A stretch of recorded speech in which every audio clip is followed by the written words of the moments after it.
Hello, I'm Rick Lipsey, the president of Alamo AFCEA.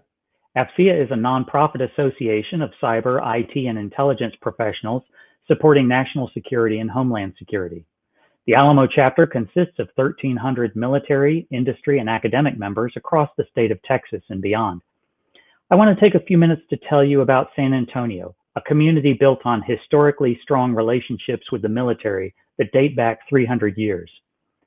This region and the men and women serving at Joint Base San Antonio fulfill an essential role in our nation's ability to project power and maintain the strength and stability of our armed forces and our country.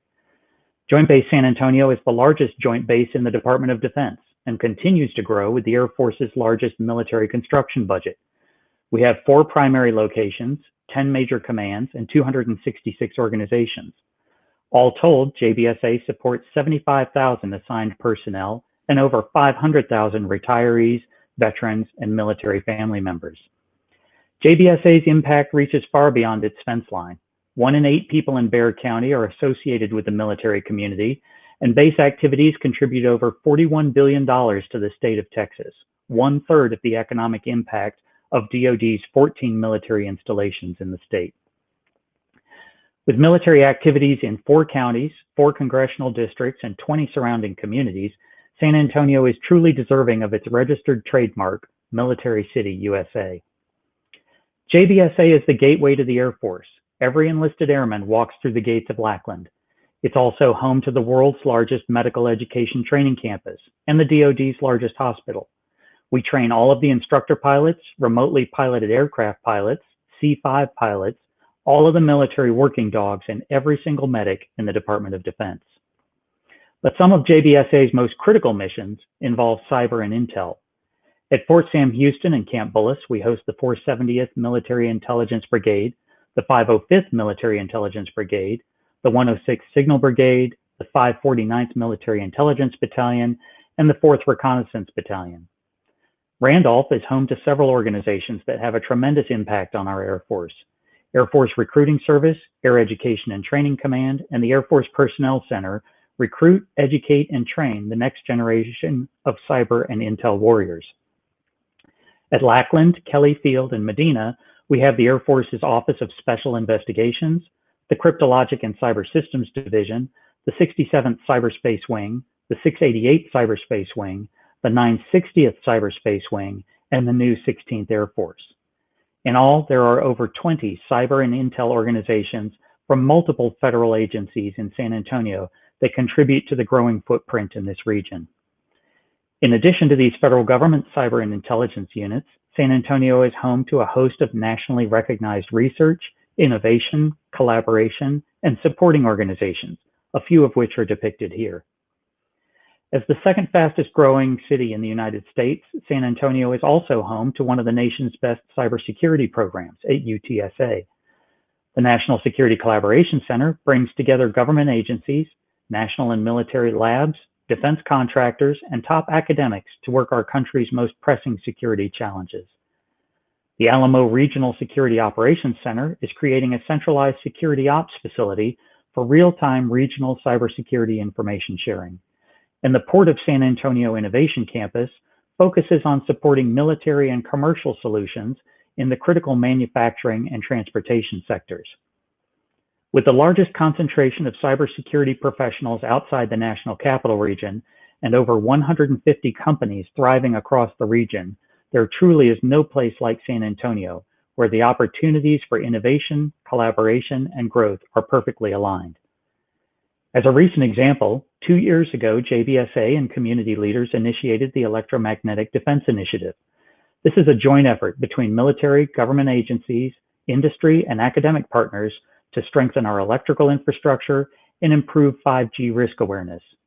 Last month, DoD announced that San Antonio would be the home of the military's 5G Core Security Experimentation Network, partnering with industry to create leap-ahead technology that will underpin U.S. military leadership and the future digital economy.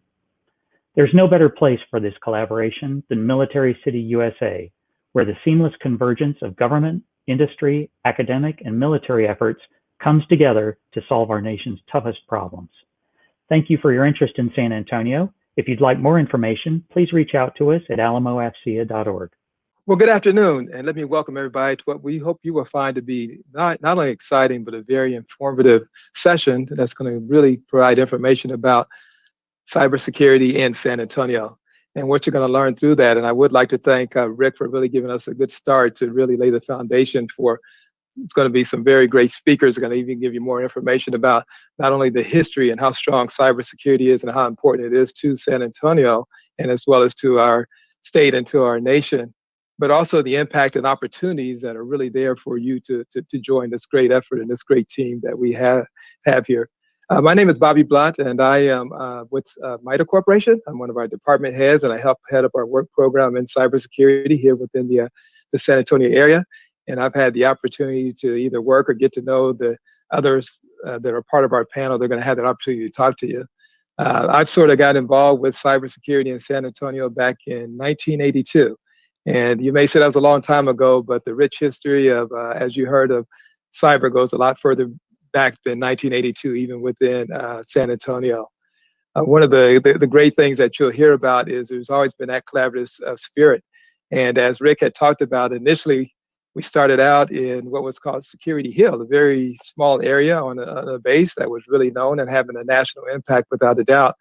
And when you go to today, as you're going to hear, is that footprint not only covers all of San Antonio. And when I say all of San Antonio, I mean not only from the businesses, the Department of Defense, the industry, the universities are now engaged, and even our P through 12 education entities are having cybersecurity magnet programs and other things. So you really have a very, very large footprint without a doubt. And now reaching out to the rest of Texas, such as in Austin and Houston and the rest of our nation, really has spread that footprint out. And with that, you'll see there's a number of domains and areas that are very critical that the city and San Antonio, our Department of Defense and all our partners are engaged with. And our very first presenters from Port of San Antonio, Jim, is going to tell you about how critical not only the infrastructure piece is, but what they're providing to really give us a leg up across the nation. So we're going to bring Jim, who's the president and CEO of Port San Antonio. Well, thank you so much. Thank you for having me, Bobby. Thanks for all you guys are doing. Really excited to be part of this.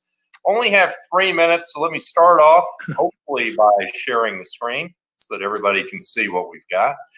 What Port San Antonio is the old Kelly Air Force Base. A lot of cyber started here. Security Hill was what used to be on Kelly Air Force Base.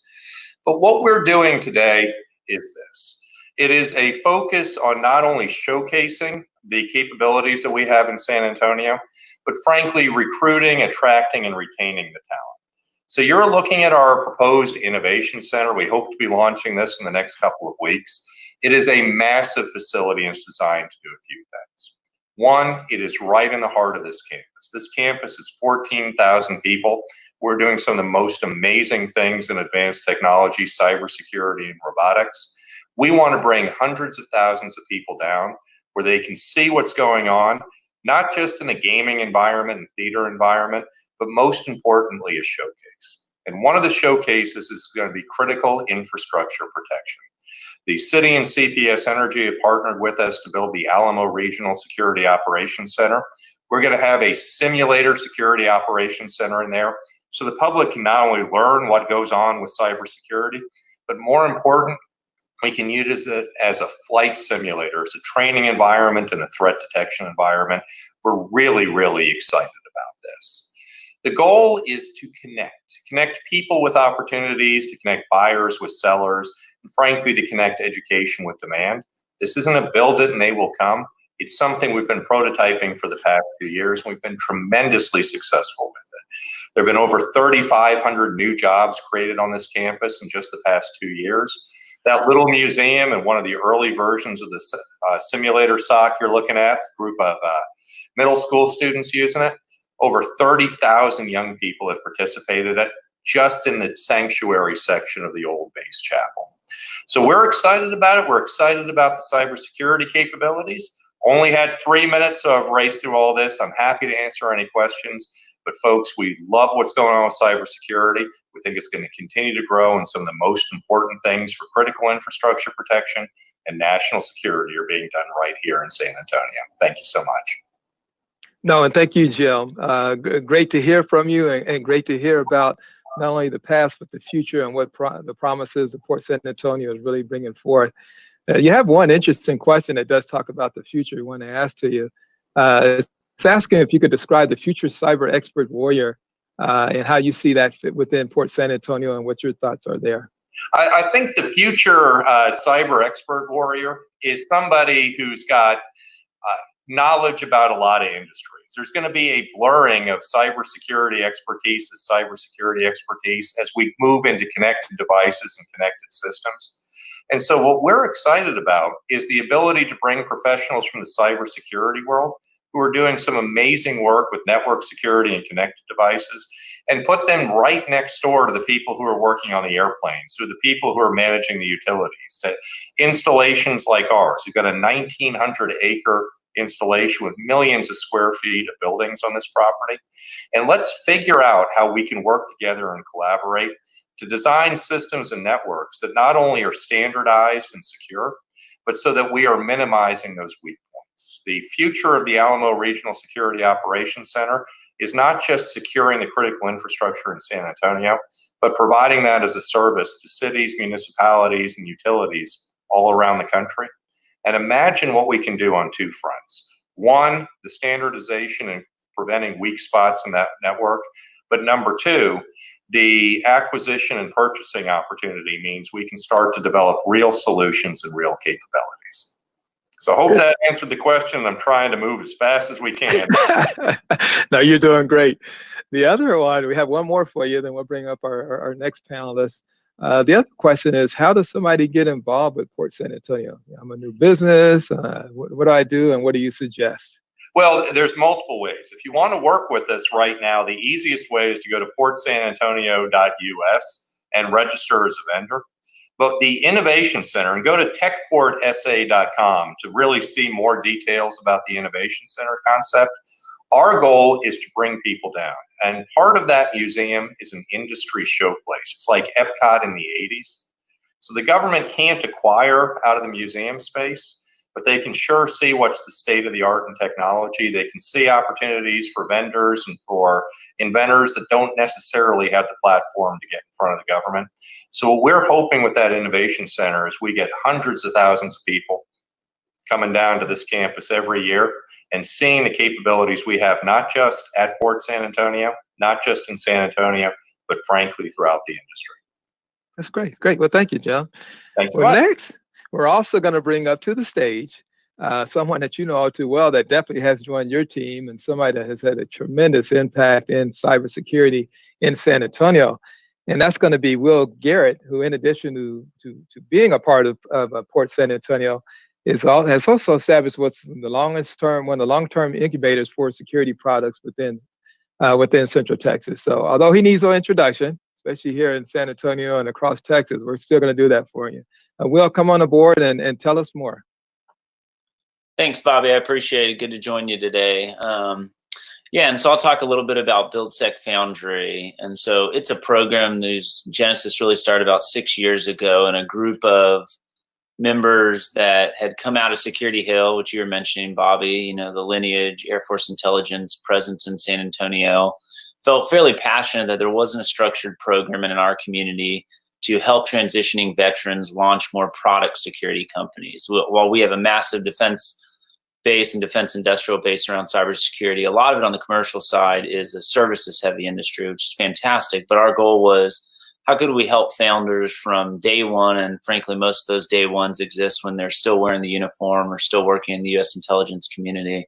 How do we put the necessary structure around them to help them understand what is the product they have, what does the niche look like, how do they take that to market, how do they even form the right type of company to accept outside capital investment when that time comes. And so it began, frankly, as a weekend boot camp that a ton of committed volunteers, ex-Air Force veterans, most of whom are working in cyber companies in San Antonio, gave their time to come and talk about sales and marketing, go-to-market strategies and finances and hiring.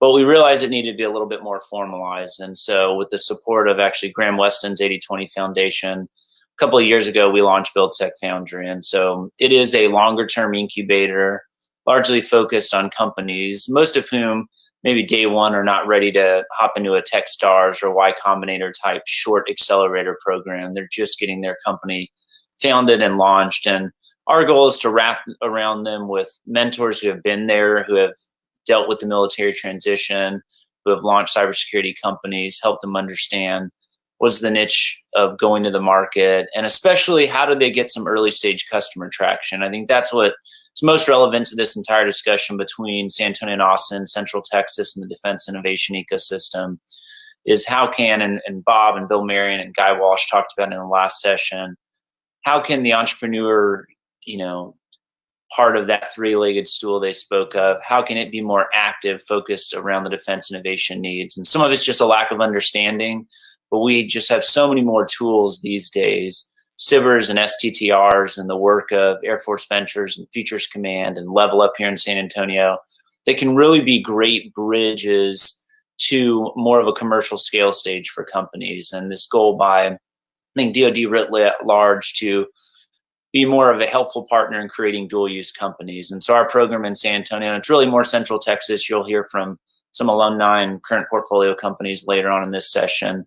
It is about how do we support the earliest of the early in getting launched and getting into market and really getting in the hands of institutional investors or customers that then can take them to another stage. And so while the results have been small in comparison to some of the global incubators that exist, we're proud of the results and proud of some of the companies that are doing great things. And so we're excited to be part of this ecosystem and look forward to continue to build that relationship between San Antonio and Austin to ultimately see more product security companies launch and scale here in Central Texas. Good. It's great. Well, and thank you for everything you've done in San Antonio and cybersecurity, as well as for our nation too. Similar question on what we just asked Jim too. How does others engaged and get involved if they're interested? I'm a new startup getting started, et cetera, with the long-term incubator. Oh, absolutely. I mean, buildsecfoundry.org, it's a 501c3 nonprofit. It's not a traditional cash for equity model. Myself and my two co-founders are not in it and don't have a fiscal interest in it. We're not here to make money. We're just here to support the ecosystem. And so you can reach out via that link, or obviously Jim mentioned the Port San Antonio website, my contacts there as well. And always love to talk to emerging tech companies, especially in the security space. And I mean, if you're listening and you think in cybersecurity as network defense, yes, that's a component of it, but we have a company you'll hear from that's doing artificial intelligence applied to data redaction. You have endpoint response, incident response type companies. You have containerized app security. So it spans the gamut of around security when I say that word. And so we'd love to work with you if you're an entrepreneur or founder. And then additionally, for the federal side that may be listening, the resources you have that could support these companies, either getting funding to enhance the R&D and product development side or early stage testing to validate the products they've built. We'd love to partner more closely with them around the Central Texas region as well. Good, thank you. Thanks, Bobby. Good, thank you. Well, and we're going to, thank you. And we're going to bring up to the stage one of the success stories that Will had mentioned that I know everybody's looking forward to hearing from. And that's Melissa's going to be talking. She's the president and founding member for Rectify. And I do want to point out that I think this is pretty exciting that they were the winner of the 2019 Tech Block Tech Fuel Startup Pitch Competition in San Antonio. Check this out, as the top startup within the community. So we're going to bring her on the stage also. And as you may notice, we keep everybody else up there. We always work as a very close group and we're able to support each other. So Melissa, come on up, and looking forward to hearing from you. Hi, everyone. My name is Melissa, and I'm the president and co-founder of Rectify. I do have some slides to share. There they are. Perfect. So at Rectify, we are creating a new privacy standard for sharing documents. We essentially offer an automated, secure redaction platform that organizations can use when sharing information outside of their organization. Now, companies generate millions and millions of documents each and every day, and they usually contain some sort of personal information that, if revealed, could lead to hefty fines. And as businesses participate more and more in data sharing activities, which could be open records requests, litigation documents, or public health data, privacy is becoming more and more difficult. And unfortunately, a standardized privacy model for document distribution does not exist today. Organizations resort to manual processes, or worse, doing nothing at all. And I always like to use Green Tree Mortgaging as an example, because unfortunately, they were fined $63 million because manual redactions done in their in-house document management system were not secure. And when they shared loan documentation, consumer identities were exposed. So Rectify is helping corporations solve this dilemma. We have created an automated way to identify and protect sensitive content in documents, and we're doing it with minimal human interaction. And that really is the key. We are creating a standardized privacy model for document distribution, and the result is a secure data set that can be safely shared. And we are essentially, analyzing text, unstructured data. We are identifying personally identifiable information and trade secrets, and we remove that data and extract it out even at the metadata level. Now, with data protection requirements growing globally and the lack of standardization for privacy in documents in particular, this is a great time for Rectify to be solving this problem, and it's a fun challenge that we're taking on. Now, our founding team actually met while working at AT&T's corporate legal department, and we were basically responsible for managing mergers and acquisitions and regulatory affairs. And over our tenure together, we've literally protected tens of millions of records in our career tenure. And we have built automation techniques and workflow methodologies that are really, really hard for others to replicate. So we do consider ourselves data warriors on a mission to standardize smart, safe data sharing. We are a proud member of Buildsec Foundry. They have been a great support to us, and I appreciate the opportunity to share our journey with you today. Well, thank you, Melissa. A very successful story and a very great journey, without a doubt. We just want one question for you also. Where do you see the opportunities going into the future for your business and yourself within San Antonio cybersecurity, on the Department of Defense side, the government side, or et cetera? What do you see as opportunities? Well, it's great that being here in the ecosystem itself and being able to access the network that's here and even in Austin is a great essential asset. As you'll hear later, it is a highly intensive, supportive community. And with what Rectify is working on, we're working on things in the commercial sector, private sector, but things that are highly relevant to data sharing that's going on in a lot of different government entities. And so it's a large problem that we can help solve. And we're getting plugged into that by being in the ecosystem here in San Antonio. Great. Well, thank you again, Melissa. Well, we're going to bring up next to the stage another very successful story that Will told you is going to hear from a couple of alumni and success stories. We're going to bring up Chris next from Infosight.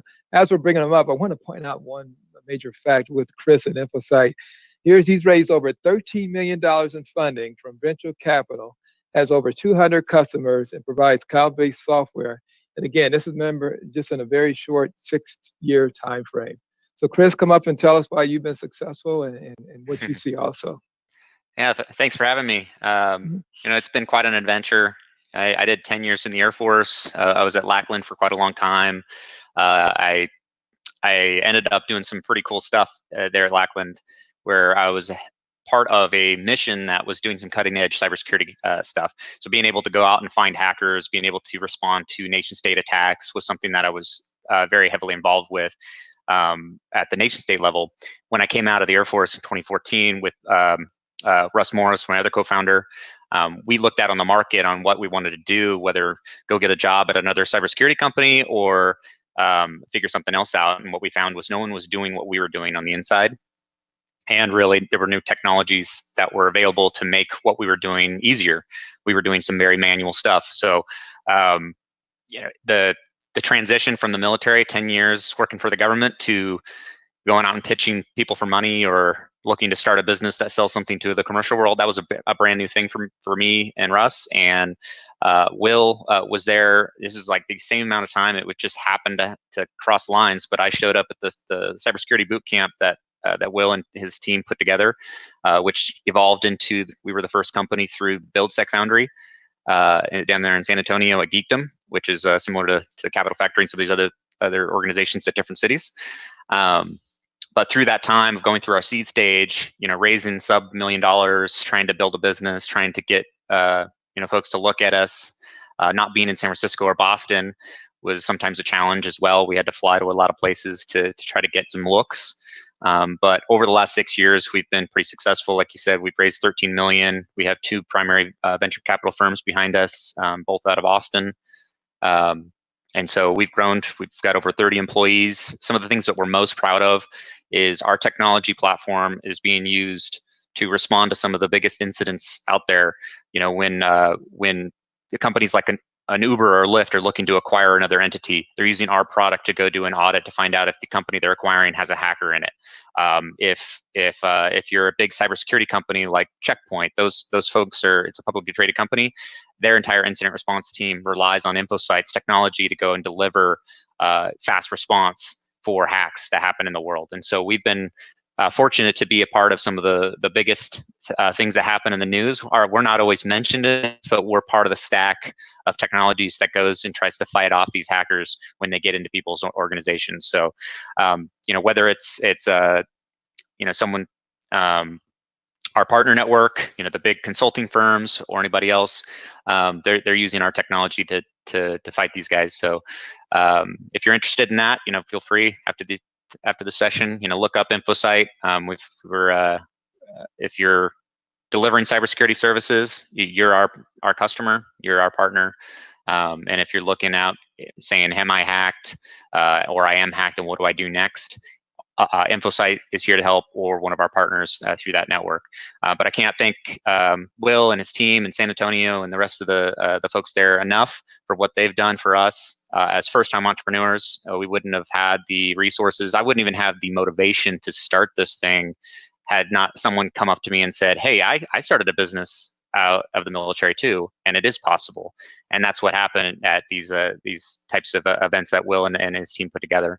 So thanks to San Antonio for everything they did. We still have a presence there. We're now a Central Texas company, Austin and San Antonio, but we still have our roots down there. Thank you, Chris. Very great story from you, without a doubt. I do want to follow up with your last statement. If we do have a new innovative company or somebody, a startup, what would you advise them as they look at opportunities in San Antonio? I don't want to make Will too busy there, and I know we've got our gym up there also, but just a couple of key points that you may give somebody that's just starting out.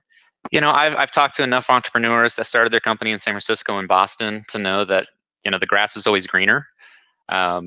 You don't move to a big startup city and suddenly things are just instantly easier.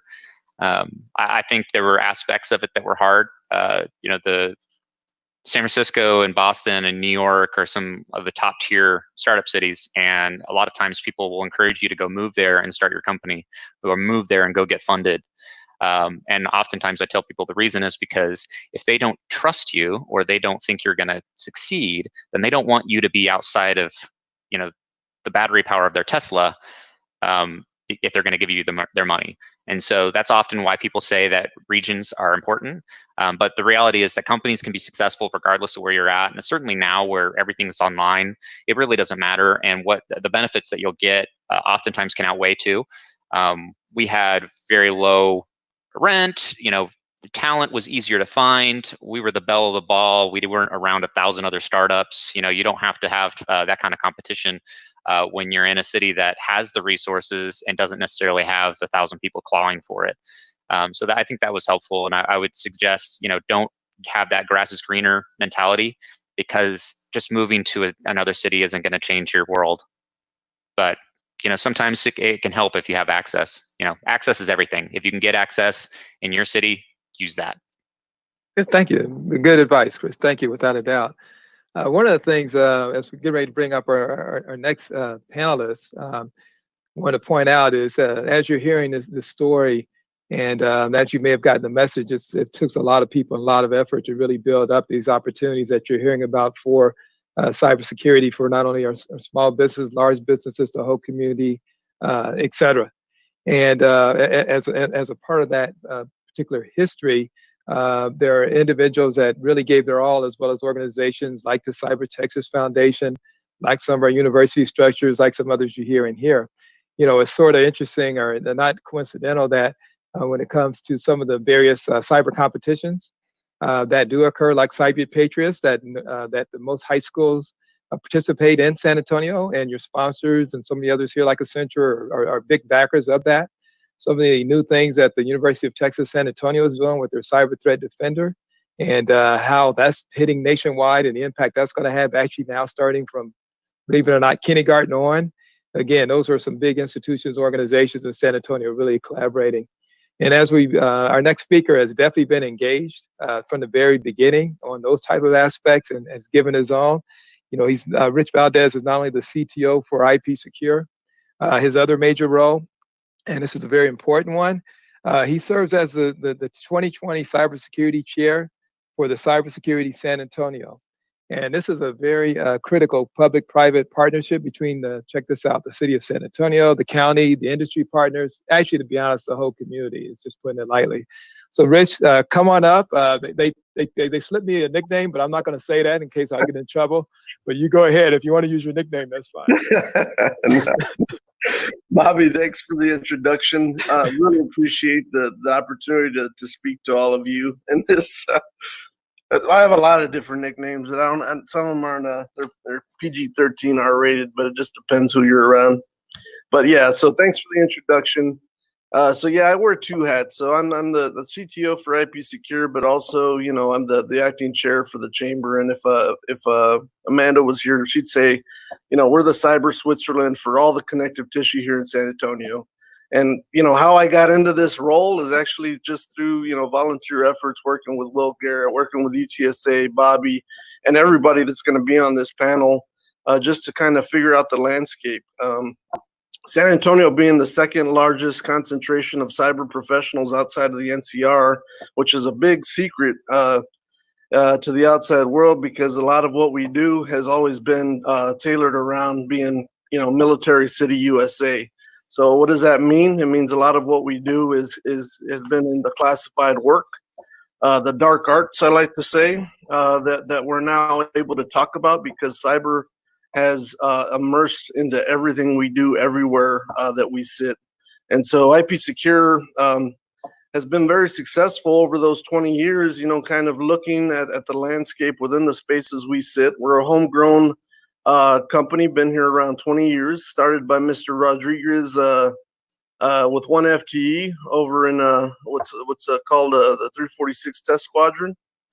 We've morphed into a whole lot more, supporting a lot of cyber, working with all the folks here.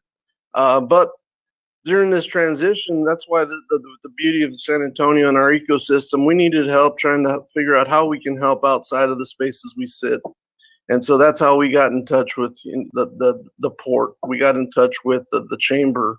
We started working with the different software factories all over. Mr. Garrett's and myself, actually, we have some roots, you know, coming out of some of the spaces we sat in together. So it's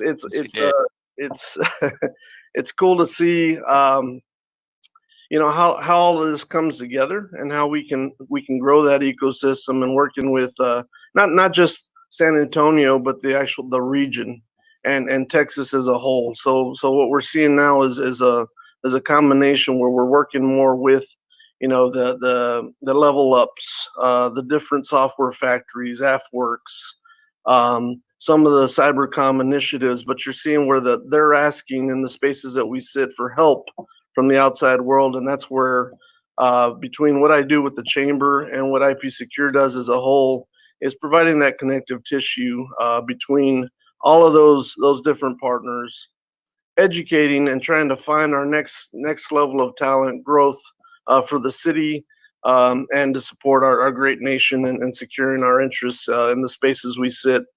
And it's funny, you know, through this COVID epidemic, the world that we sit in cyber has become even more of an emphasis, because everything we do, we are the connective tissue for keeping this world connected. And on top of that, securing everything even more.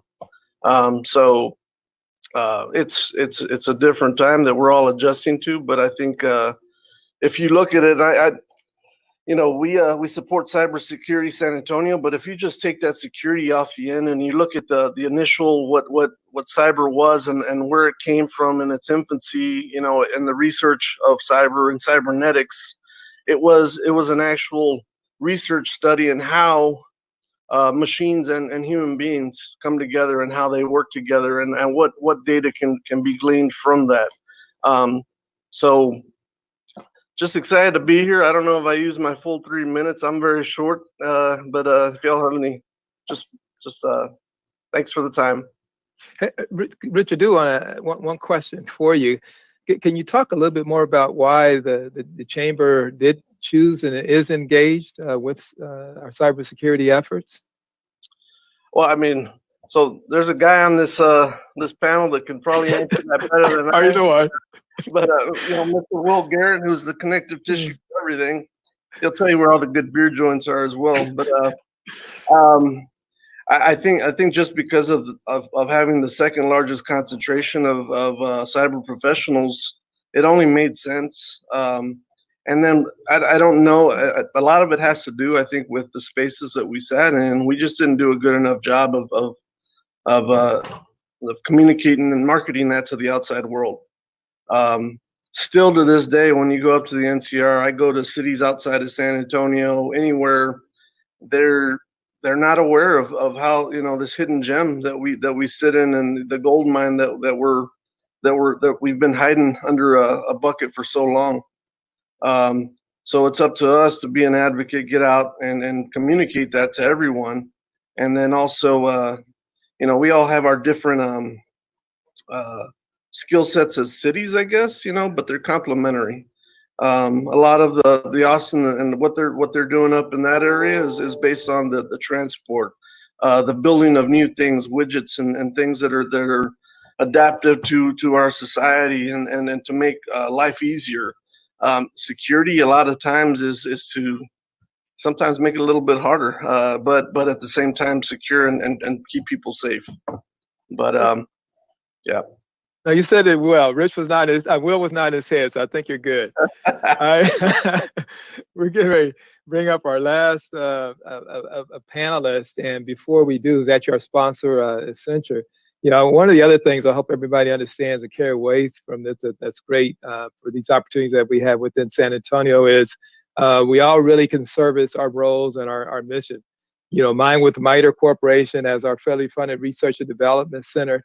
We work extremely closely with not only those other corporations like what Rich was talking about, also with the chamber, also with the port, also with our small businesses, et cetera.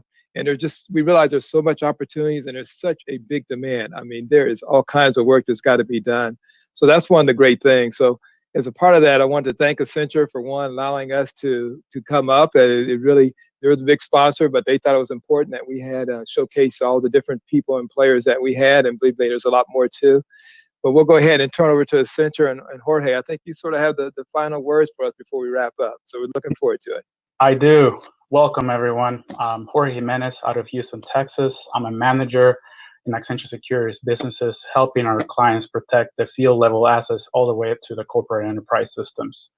I am the Houston OT Cyber Fusion Center lead, and the OT Cyber Fusion Center brings capabilities and domains that we have delivered for our clients, and they're under one single roof, specifically focused on assets. And these assets are things that you may see while driving around, whether it be chemical plants, petrochemical refineries, gas pipelines, industrial manufacturing, power generation, transmission and distribution companies, and for electric utilities. And these are the most critical assets that we have to protect for our clients. We bring all of our capabilities from Accenture around cyber threat intelligence, incident response, application security, cybersecurity services, and managed securities under one roof. And we are only focused for the CFC under our operational technology clients' needs. And this is the best in class that you will find, and we have heard from numerous clients that this is a critical need for everyone. We do this in a resilient way. We do this in an environmentally safe way. But the one thing that is typically overlooked is from the cybersecurity perspective. In this Cyber Fusion Center, we want to bring our clients, people that bring their technologies, bring their ideas, bring their sets of solutions that have their concerns about, and test them in a risk-free setting. The CFC, as we know, that's what we call it at Accenture, the CFC, is a one of its kind for OT. We have brought everything from all leading industrial manufacturers. We have brought together the best technologies from leading providers in operational technology, industrial control systems, process control systems, distributed control systems, and all the SCADA systems that run them and manage them that couple with commercially available products, whether it's a SIM or a SOC, or an anomaly detection piece of equipment that hangs in a DIN rail in the field. We pull all of these sets of capabilities under one roof to allow our customers a place where they can come in, test, evaluate, and see what would happen if a cyber attack actually infiltrated their operational technology network. And then not only that, how can we remediate it? How can we fix it? How can we solve the problem, contain it, and how can we stop it from occurring again? Again, as we all know as engineers in the field, whether it's a production engineer, whether it's a petroleum engineer, systems engineer, you can't really test OT security equipment on a live system. The risk is far too great. But in our OT CFC, we are giving our clients that capability to be able to come and test the systems all they want. And we have brought together all the domains that Accenture Security offers today from our client's facility into this facility that we can have the best threat intelligence, have the best incident response, have the best managed security services, and how we can demonstrate how valuable commercial tools can help you today protect your field assets all the way to your enterprise assets tomorrow. Thank you, and I look forward to hearing from you. Good. Thank you, Jorge. And thank you again for Accenture and their sponsorship, as well as for your remarks and give us a little bit more information. We have about 2 minutes left, okay? And I'm going to challenge our panels, because we have everybody still up here in our Brady Bunch sort of fashion. If you had 15 seconds, and we were just telling our audience what we mean by cyber, could you do it? Just to say a couple of key things, because cyber is a very big word. And if in your mind that includes cryptography, whatever it is, if you had 15 seconds, and Jim, we're going to start with you. What would you say if the business is asking, hey, what do you mean by cyber? Yeah, you pick the lawyer and the airplane guy to talk about cyber. Here's what I think. I think more and more it's going to mean everything. As we move into a connected world, as we move into a system-based world, a weak spot anywhere is a weak spot everywhere. And so incorporating not just the capabilities of cyber, but the mindset that comes with cybersecurity is going to be important for every industry throughout the country. Well done. Will? I mean, as cyber, it's security of everything that's not physical infrastructure, although cyber inherently secures physical infrastructure. And so I think to Jim's point, it's really a horizontal cross-cut of industries right now, and it's the security of those industries that can't be safeguarded by a security guard, physical security guard body. Good. Now, and Melissa? Yeah, sure. So what's interesting to me too about cyber too is just the prevalence of people really thinking about it, especially with the global pandemic going on, and we're creating all these decentralized work and remote work situations. So I think there's a lot of relevancy to be had there in that space currently. Good, thank you. Chris? I think everything that was said is probably pretty good, but yeah, everything that's not physical. If it's riding on our computers, if it's riding in the internet, like everything we do today in the world is on the internet. All the money, all the value of things is on the internet. We're not talking about physical things anymore. We're not talking about gates and vaults. If you want to attack us, you come through a wire, and everything about security of that is cyber. So I echo that. Good. Okay. And Rich? I kind of went into it earlier, so I'd just say the control and communication between the animal and the machine. I mean, it's where we're at. There's data and how we think and what we're doing, and the information that we provide and how we shop. you know, and our actions are all dictated by the data and what we get in the cyber realm. And so those are all controls now that are dictated through something that we all have access to. So that's my 2 cents. All right. And Jorge, you got the last 3 cents. Yeah, so I think I agree with everyone. I think we're only as strong as our weakest link. It only takes one backdoor. It only takes one unsecure asset to bring down an entire system, an entire network that can cause harm and stop production worldwide. So we just need to be diligent about it. All right. Well, let me thank all of our panelists once again, and once again thank Accenture. Remember this corridor from what is it, I-35 between Austin and Houston. You're hearing about the strength of Houston, and you're hearing about the strength. I say Austin and Houston, Austin and San Antonio. Jorge, I'm looking at you and saying Houston. Again, there's great opportunities for everybody, innovators, small businesses across the board within the San Antonio ecosystem, and you saw the footprint is nationwide. So thanks everybody again, and I'm going to go ahead and turn it over to Julie.